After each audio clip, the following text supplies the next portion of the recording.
السلام علیکم۔ ایک خصوصی شو کے ساتھ جہانگیر کھٹک آپ کی خدمت میں حاضر ہے۔ ناظرین، آج یہاں نیو یارک میں اتوار کی رات اور نومبر کی 9 تاریخ، جبکہ پاکستان میں پیر کی صبح اور نومبر کی 10 تاریخ ہے۔ ناظرین، 27ویں آئینی ترمیم نے پاکستان میں خاصے شدید رد عمل کو جنم دیا ہے۔ بہت سارے پاکستانی اب بھی اس ناقابل فہم ترمیم کی وجہ اور اس میں موجود غیر معمولی اقدامات کی ضرورت کو سمجھنے کی کوشش کر رہے ہیں۔ ان پاکستانیوں میں بھی شامل ہوں۔ پاکستانی آئین میں ترمیم کے عمل اور دور رس اثرات کو سمجھنے کے لیے میں نے آج انتہائی محترم افراسیاب خٹک صاحب کو دعوت دی ہے۔ خٹک صاحب پاکستان کے معروف سیاستدان، دانشور اور انسانی حقوق کے علمبردار ہیں۔ آپ پیشے کے لحاظ سے وکیل ہیں اور ملکی سیاست، آئینی معاملات اور علاقائی صورتحال پر اپنی گہری بصیرت کے باعث ایک معتبر آواز سمجھے جاتے ہیں۔ خٹک صاحب 2009 سے 2014 تک پاکستانی ایوان بالا یا سینٹ کے رکن رہے۔ آپ اس 26 رکنی کمیٹی کے رکن تھے جس نے 18ویں ترمیم میں 9 ماہ تک کام کیا، 77 سے زیادہ اجلاس کیے اور کم از کم 400 گھنٹوں پر محیط بحث بھی کی، اور اس کے بعد پھر آج کی 18ویں ترمیم ہمارے سامنے آئی۔ آئیے سنتے ہیں خٹک صاحب اس 27ویں آئینی ترمیم کے بارے میں کیا فرماتے ہیں۔ خٹک صاحب، ویلکم ٹو دا شو۔ بڑی مہربانی، شکریہ۔ سر، یہ فرمائیے کہ 27ویں آئینی ترمیم کا مسودہ سینیٹ میں پیش کر دیا گیا، اس پر بحث بھی شروع ہو گئی ہے۔ آپ کا شمار ان چند افراد میں ہوتا ہے پاکستان کے جنہوں نے کہ آئین کی تبدیلی میں پہلے بھی حصہ لیا، یعنی آپ 18ویں آئینی ترمیم کی جو کمیٹی تھی اس کا بھی آپ حصہ تھے، آپ سینیٹ ممبر بھی رہے ہیں اور آپ نے یہ سب کچھ دیکھا ہے۔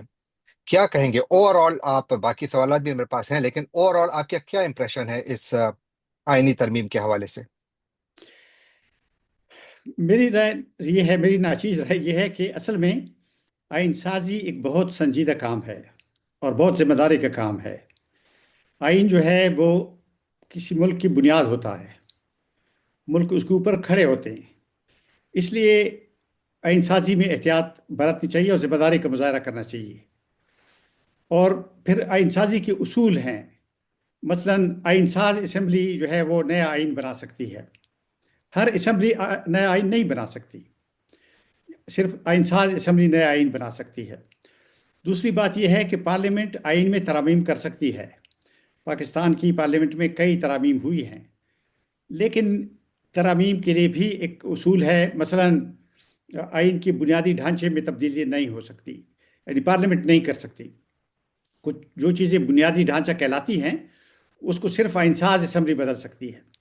تو یہ ہے۔ پھر یہ ہے کہ یعنی آپ سال میں 2-3 مرتبہ آئین کو شغل بنا لیں تو وہ بھی ایک طرح سے غیر ذمہ داری ہے، کیونکہ آئین جو ہے وہ ایک لیونگ ڈاکومنٹ ہے، لیکن وہ عوام کی آرزوؤں کی نمائندگی کرتا ہے۔ پھر جب آپ آئین سازی کرتے ہیں تو اس میں آپ کو ٹرانسپیرنسی یعنی شفافیت ہونی چاہیے۔ یہ اس لیے کہ یہ ایسا کام نہیں ہے کہ آپ خفیہ طریقے سے جیسے آپ چھاپا مارتے ہیں یا گوریلا جنگ لڑتے ہیں، اس طرح کی بات نہیں ہے۔ تو یہ جو 27ویں ترمیم ہے، اس سے پہلے 26ویں ترمیم تھی، لیکن خاص کر 27ویں ترمیم میں تو یہ ان اصولوں کو مد نظر نہیں رکھا گیا ہے۔ یہ ایسے وہ چھاپا مار کارروائی کی طرح کا عمل ہے۔ ایسے لگتا ہے کہ جو پارلیمنٹ کے اندر پیش کرنے والے ہیں ان کو بھی ڈاکومنٹس کا پتہ بہت دیر سے چلا ہے۔ پھر انہوں نے پارلیمان کے ارکان سے بھی پوری طرح تقسیم نہیں کیا ہے مسودوں کو، اور اس پر بحث نہیں ہوئی ہے۔ دیکھیں نا، یہ تو بہت اہم یعنی تجاویز ہیں، اس میں ان پر بڑی گہرائی سے اور غور سے بحث کرنے کی ضرورت تھی، لیکن وہ نہیں ہوا۔ دیکھیں، کل پیش کیا گیا تھا اور پیر کو سینٹ سے پاس کرا لیا جائے گا۔ تو یہ تو ایک طرح سے جٹھ منگنی پٹ بیاہ والی بات ہو گئی ہے۔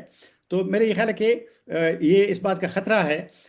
اس کے مندرجات پر تو بحث کریں گے، لیکن میرے خیال ہے کہ جس طریقے سے اس کو لایا گیا ہے اس نے بھی بہت سارے خدشات کو جنم دیا ہے۔ جنم دیا۔ ایک چیز جو کہ آپ نے ابھی ذکر کیا کہ آئین ساز اسمبلی، اور آپ کہتے ہیں کہ یہ بنیادی طور پر آئین میں اتنی بڑی تبدیلی ہے کہ یہ بنیادی طور پر ایک آئین ساز اسمبلی کو کرنا چاہیے تھا، تو کیا آپ یہ فرما رہے ہیں کہ اس وقت کی جو پاکستان کی پارلیمنٹ ہے یہ آئین ساز اسمبلی نہیں ہے؟ گزارش یہ ہے کہ آئین ساز اسمبلی 1970 کی اسمبلی تھی، جس کے بارے میں یعنی 1.5 سال پہلے یہ اعلان کیا گیا تھا کہ پاکستان کے عوام ایک اسمبلی کو ووٹ دیں گے اور یہ اسمبلی آئین بنائے گی۔ ٹھیک ہے۔ یہ جو 5 سال کی مدت میں پارلیمنٹ بنتی ہے، یہ قانون سازی اس کا کام ہے، بالکل قانون سازی کرتی ہے، آئین میں بھی ترمیم 2/3 میجارٹی سے لاتی ہے۔ لیکن میں نے عرض کیا کہ بنیادی ڈھانچے میں تبدیلی نہیں کر سکتی۔ بنیادی ڈھانچے سے مراد یہ ہے کہ مثلا پاکستان ایک وفاقی مملکت ہے، پاکستان ایک پارلیمانی جمہوریت ہے، پاکستان کے قوانین میں، پاکستان کے آئین میں اس کا اسلامی قوانین کا حصہ ہے۔ اس میں پاکستان کے آئین میں مثلا ٹرائکاٹومی آف پاور ہے، یعنی تثلیث ہے اختیارات کی، جس میں مقننہ، انتظامیہ اور عدلیہ کا اپنا اپنا کام ہے، اور ان کے درمیان بائی فرکیشن ہوئی ہے۔ اس لیے بائی فرکیشن ہوئی کہ چیکس اینڈ بیلنسز کو برقرار رکھا جا سکے۔ 1990 کی دہائی میں سپریم کورٹ نے فیصلہ دیا کہ عدلیہ کو انتظامیہ سے مکمل طور پر الگ کیا جائے۔ اس کے بعد دوبارہ اب عدلیہ کو آپس میں جوڑنا، یہ تو اس بنیادی ڈھانچے کو چھیڑنے والی بات ہے۔ اسی طرح سے وفاقی اختیارات پر دعویٰ اگر بولا جائے، وہ بھی بنیادی ڈھانچے سے چھیڑنے والی بات ہے۔ اور چیزیں جو میں نے بتائی ہیں، تو عرض یہ کہ اس طرح کی کچھ چیزیں ہیں جو ہمیں تجربہ ہوا تھا، کیونکہ 18ویں ترمیم جب ہم کر رہے تھے تو وہ تو 8-9 مہینے کام کیا تھا ہم نے اس کے اوپر، اور یعنی ہم نے سینکڑوں تجاویز پاکستان کی سول سوسائٹی سے بھی وصول کی تھی، اور دوسرے ممالک کے آئینوں کا مطالعہ کیا تھا، جائزہ لیا تھا۔ تو یہ اس طرح نہیں ہوتا جیسے یہ ایک رات میں آپ یہ کر آئین رہے لے ہیں۔ آئیں، اور وہ بھی بنیادی ڈھانچہ بدلنے والی چیزیں جو اس اسمبلی کے اختیار نہیں ہے۔ اس کے بعد اگر آپ دیکھیں یہ بھی کہ اس اسمبلی کے بارے میں سوالات ہیں، یہ بالکل۔ جن انتخابات کے ذریعے یہ وجود میں آئی ہے، 2024 کے انتخابات، وہ تو ایک کھلا انتخابی ڈاکہ تھا۔ تو وہ اس سے آنے والے نہ صرف یہ کہ آئین میں تبدیلیاں کرتے ہیں، بلکہ اس کے بنیادی ڈھانچے کو بدلنے کے لیے کمر کسی ہوئے ہیں۔ تو یہ تو بڑے ایسے سوالات ہیں جو ہر پاکستانی کے ذہن میں موجود ہیں۔ اگر آپ اوور آل دیکھیں، بالکل آپ درست فرما رہے ہیں کہ بنیادی ڈھانچہ بدل رہا ہے، کیونکہ جو مقننہ اور عدلیہ کا جو کردار ادروائز پاکستان کے 1973 کانسٹیٹیوشن میں تھا، اور یا اس کے بعد جب یہ پاس ہو جائے گی یا منظور ہو جائے گی، تو کیا آپ سمجھتے ہیں کہ 1973 کا آئین ختم ہو جائے گا اور یہ نیا آئین جنم لے گا؟ اور یہ کہ آپ جو فرما رہے ہیں، اس سے تو یہ معلوم ہوتا ہے کہ شاید یہ غیر قانونی ہے اگر آپ اس قسم کا کام کریں۔ اگر یہاں پر آزاد عدلیہ ہوتی تو اس وقت تو شاید اس پر کوئی فیصلہ آ سکتا تھا، لیکن اگر یہ منظور ہوتی ہے تو پاکستان کی سول سوسائٹی، اور آپ نے ہمیشہ رول آف لاء کے لیے کام کیا ہے، ہمیشہ جدوجہد کی ہے، تو آپ جیسے پاکستانیوں کے لیے کیا چوائسیز ہیں، کیا کرنا چاہیے؟ عرض یہ ہے کہ آپ ذرا یہ جو آئین پر شبخون مارنے والے ہیں، ان کی حکمت عملی کو دیکھ لیجئے نا۔ پہلے 26ویں ترمیم لائی گئی اور عدلیہ کا گلا دبوچا گیا۔ میں بھی ان افراد میں شامل ہوں جنہوں نے 26ویں آئینی ترمیم کو چیلنج کیا ہے سپریم کورٹ آف پاکستان میں، میں بھی پٹیشنر ہوں۔ اچھا، اچھا۔ لیکن میں آپ کو بتانا چاہتا ہوں کہ کئی مہینے تک ہماری پٹیشن لگی نہیں، ابھی بڑی تو مشکل سے لگی ہے۔ ابھی بھی لیت و لال سے کام لیا جاتا رہا ہے، اس کو طول دیا گیا ہے تاکہ یہ یعنی ایک طرح سے ایک فیٹ کمپلی ہو جائے اور یہ دوسری ترمیم بھی آ جائے۔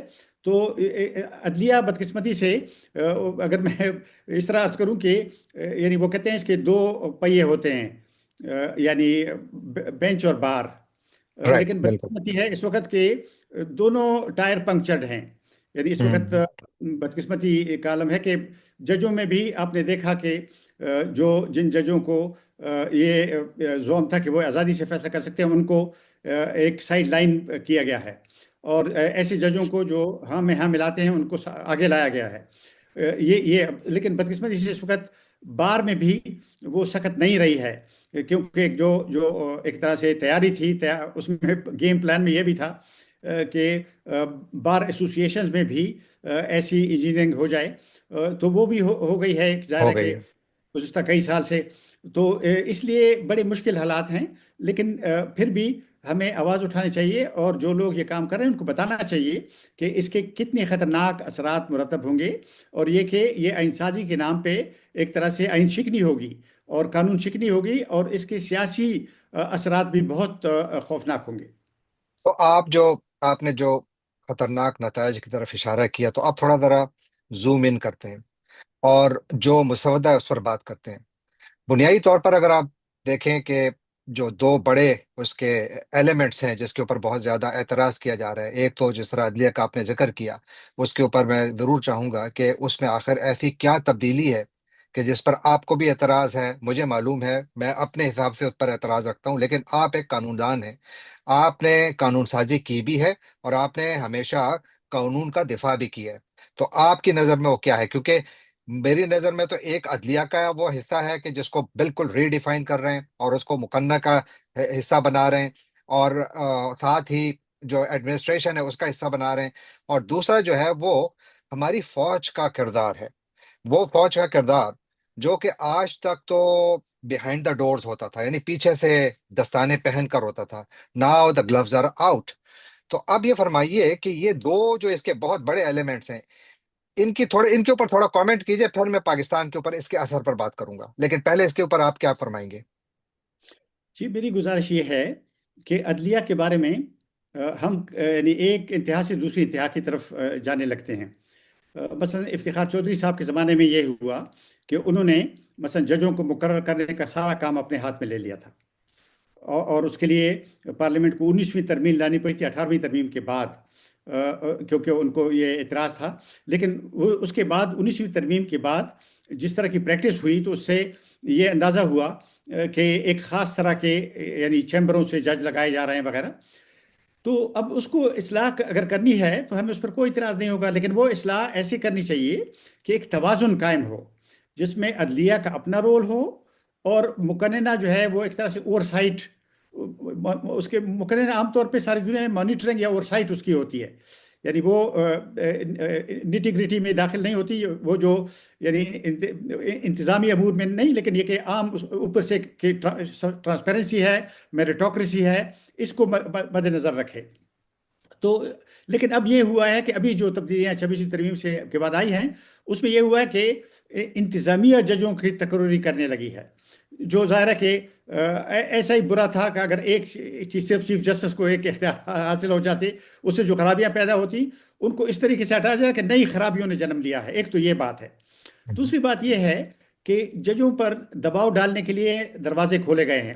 مثلا یہ جو ٹرانسفر کے مسائل ہیں، ججوں کی تبدیلی کے مسائل ہیں، یہ تو اس طرح سے ہیں کہ جیسے یعنی انتظامیہ کو اختیار ہوگا، مثلا وزیر اعظم یہ کر سکیں گے کہ مثلا وہ کہیں کہ تبدیلی ہو جائے ایک جسٹس صاحب کی ایک ہائی کورٹ سے کسی دوسرے ہائی کورٹ میں۔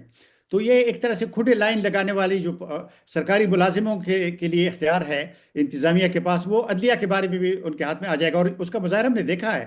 اب دیکھیں نا، اسلام آباد ہائی کورٹ کے 6 ججوں نے یعنی چیف جسٹس کو خط لکھا اور انہوں بالکل نے اپنی شکایت لکھی اور بڑی تفصیل سے انہوں نے اپنے مسائل بیان کیے، بجائے اس کے کہ ان کے مسائل پر غور ہوتا، ان کے خلاف ایک وچ ہنٹ، ایک ڈیمونائزنگ کیمپین شروع ہوئی۔ اور آپ نے دیکھا کہ لاہور ہائی کورٹ سے ایک جونیئر جج کو لا کے اسلام آباد ہائی کورٹ کے ججوں کے سر کے اوپر ان کو بٹھایا گیا، چیف جسٹس بنایا گیا، اور پھر بھی ان کے لیے سنوائی کا کوئی فورم نہیں ہے۔ یعنی سپریم جوڈیشل کونسل جو یعنی ایک طرح سے سب سے اعلیٰ ادارہ ہے، کیونکہ چیف جسٹس جس طرح سے آ جاتے ہیں تو وہ ظاہر ہے کہ اس کے سربراہ ہوتے ہیں، تو وہ ظاہر ہے جب نہیں کرنا چاہتے تو نہیں ہوتا۔ تو اسلام آباد کے ہائی کورٹ کا حشر آپ دیکھ لیجئے کہ وہ کہاں تک پہنچ گئی ہے۔ مجھے تو تھوڑا سا اس لیے تجربہ ہے کہ یہ جو جبری گمشدگی کے شکار افراد کے مقدمے تھے، تھوڑے سے مجھے بھی کچھ مقدموں میں جانے کا موقع ملا، کیونکہ یہ جو بلوچستان کے بارے میں چیف جسٹس، اس وقت کی چیف جسٹس اطہر من اللہ صاحب نے جو کمیشن بنایا تھا، میں بھی اس کا رکن تھا، اور ہماری رپورٹ ہائی کورٹ میں داخل ہوئی، تو ہمیں بھی ہائی کورٹ میں آنے جانے کے لیے ایک موقع تھا۔